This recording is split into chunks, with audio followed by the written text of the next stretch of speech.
This v3 special edition. It's the brother.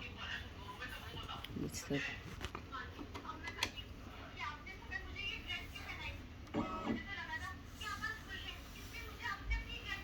Let's watch this video. It looks cool. okay, for the threading, there is the diagrams, What? but it's easy to do like this, and then down to here, and 3 showing here the up arrow, and 4 it should be in there, and then down 5, and then in the 6, and then see in the 6, and then it's showing here. It's like that.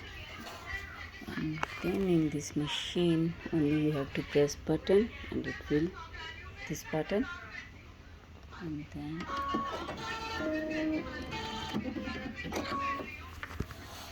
it's threaded in,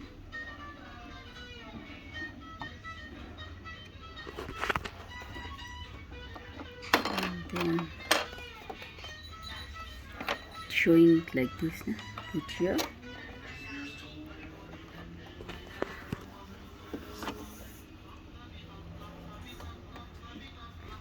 it's done the threading.